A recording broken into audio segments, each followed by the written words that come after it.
اللہ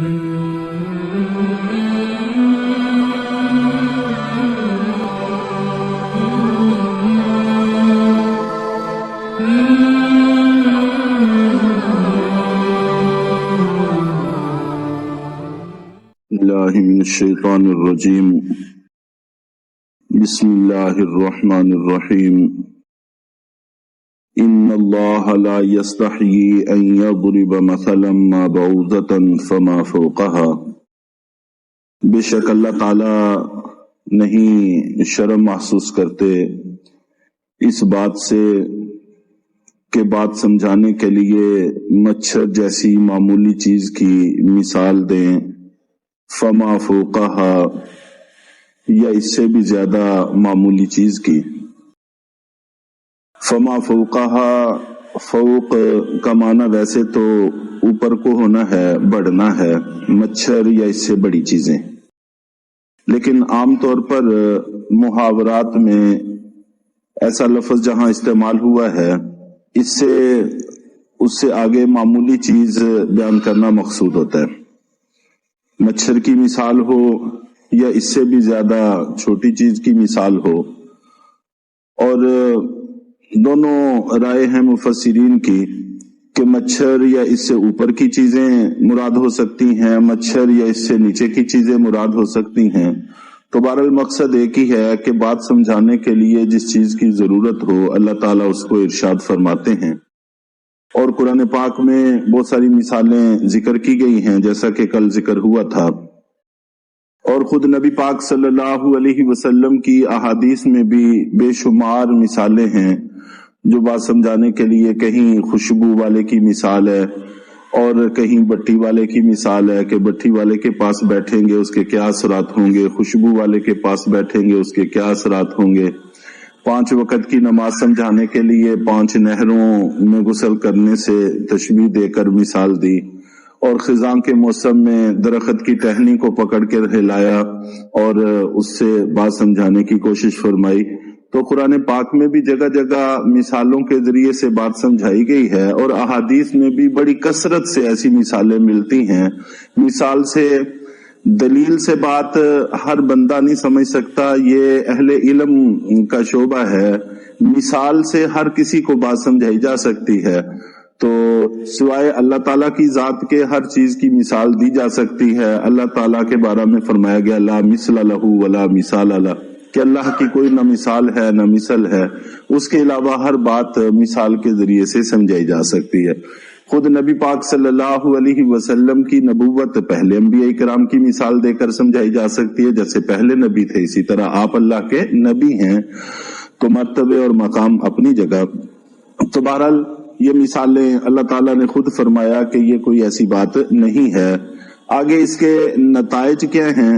فَأَمَّا الَّذِينَ آمَنُوا فَيَعْلَمُونَ أَنَّهُ الْحَقُّ مِنْ رَبِّهِمْ، اب وہ لوگ جو ایمان والے ہیں وہ تو اچھی طرح سے جانتے ہیں کہ یہ مثال حق ہے جو ان کے پروردگار کی طرف سے آئی ہے، تو اہل ایمان اس بات کو اچھی طرح سے سمجھتے ہیں۔ اور وَأَمَّا الَّذِينَ كَفَرُوا فَيَقُولُونَ مَاذَا أَرَادَ اللَّهُ بِهَذَا مَثَلًا، البتہ وہ لوگ جو کافر ہیں وہ کہتے ہیں کہ ایسی معمولی مثالوں سے اللہ کا کیا مطلب ہے، تو اللہ تعالیٰ ایسی مثالیں کیوں بیان کرتے ہیں؟ تو بسا اوقات جب ہدایت کی توفیق چھن جاتی ہے تو پھر انسان کو خوبیاں عیب لگنے لگ جاتی ہیں، تو اس کے علاوہ اور کچھ بھی نہیں ہے۔ یضل بہ کثیرا ویہدی بہ کثیرا، یہاں پر ایمان والوں اور کفار دونوں کا فرق بیان کیا ہے کہ ایسی مثالوں سے ایمان والے وہ تو یہ کہتے ہیں کہ یہ حق ہے، اور کافر یہ اعتراض کرتے ہیں۔ اور دوسری جگہ پر ہے کہ ایمان والوں کا ایمان بڑھتا ہے اور کافروں کی گمراہی بڑھتی ہے۔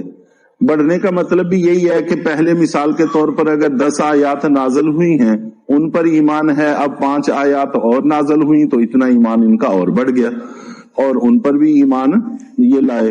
اور काफिरों ने उनका इनकार किया, उनकी गुमराही में इजाफा हो गया। यूं जैसे जैसे आयात बढ़ती चली जाती हैं तो जिन चीजों पर ईमान लाए हैं वो चीजें बढ़ती जाती हैं तो ईमान भी बढ़ता जाता है, और जो मुनकर हैं वो इनकार करते हैं तो उनकी गुमराही बढ़ती चली जाती है।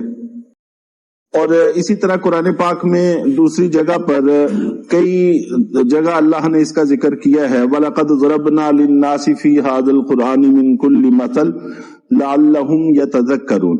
हम ये मिसालें इसलिए बयान करते हैं ताकि लोग इनसे नसीहत हासिल करें।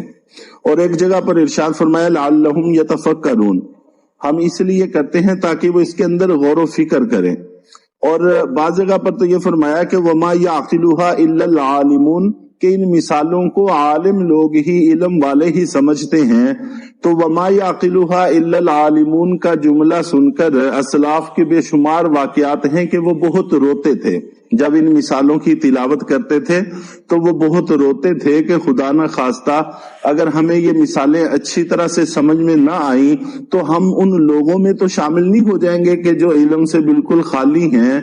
तो ये मिसालें तो अल्लाह ताला इसलिए बयान करते हैं ताकि हम गौर व फिक्र करें, नसीहत हासिल करें, हमारा शुमार अहले इल्म के अंदर होने लग जाए, जानने वालों के अंदर होने लग जाए।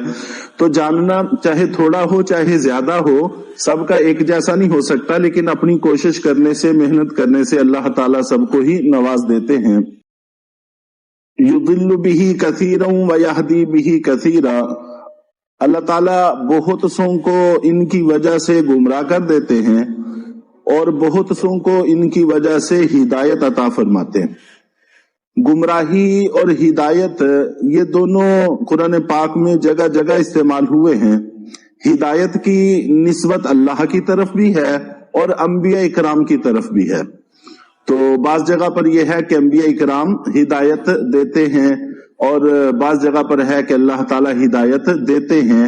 इन दोनों का मतलब ये है कि अंबिया इकराम हिदायत की तरफ रहनुमाई करते हैं और अल्लाह ताला तौफीक अता फरमा देते हैं। तो इसी तरह गुमराही का जिक्र है, यहाँ पर यह है कि अल्लाह गुमराह करते हैं।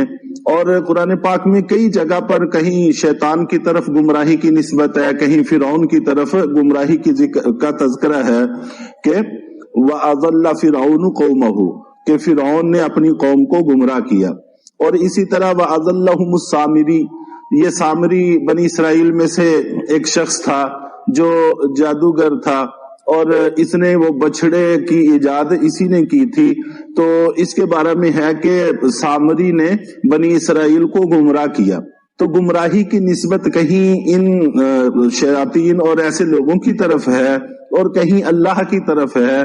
तो इसका मतलब भी यही है कि ये लोग गुमराही की तरफ रहनुमाई करते हैं और अल्लाह ताला जो उन लोगों को जो गुमराही की तरफ जाना चाहते हैं उनको तौफीक अता फरमा देते हैं, जो हिदायत की तरफ आना चाहते हैं उनको हिदायत की तौफीक दे देते हैं और जो गुमराही की तरफ जाना चाहते हैं उनको गुमराही की तौफीक दे देते हैं। इसलिए कोशिश ये करते रहना चाहिए कि अपने अमल से अमली कुताही हो जाती है, अल्लाह ताला माफ करने वाले हैं, लेकिन अपनी जुबान से ऐसा कोई जुमला न निकले, ऐसी कोई बात न निकले कि जो ये तासुर मिलता हो कि खुदा न खास्ता गुमराही की तरफ जाना चाहते हैं। अगर कभी ऐसा जुमला निकल जाए तो फौरन इस्तिग़फ़ार कर लेना चाहिए, अल्लाह ताला से माफी मांग लेनी चाहिए। तो रफ्ता रफ्ता अल्लाह ताला एहतियात की तौफीक अता फरमा देते हैं। चुनाचे आगे इसी की वजाहत है कि वमा युदिल्लु बिही इल्लल फासिकीन, कि अल्लाह ताला फासिक लोगों को गुमराह करते हैं। गुमराही इसके अलावा किसी और को नहीं मिलती सिवाय फासिकों के।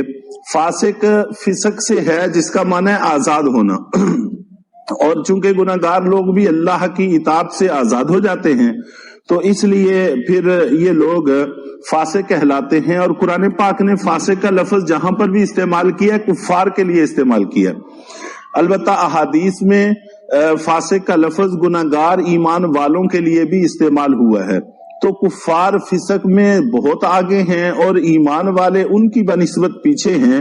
तो बहरहाल किसी भी दर्जे में अल्लाह ताला हम सबको फिसक की हुदूद से महफूज रखे और इताअत गुजार लोगों की हुदूद में शामिल रखे। तो ये फिसक के हवाले से एक दो बातें इंशाअल्लाह अर्ज करके तो फिर हम आगे चलेंगे।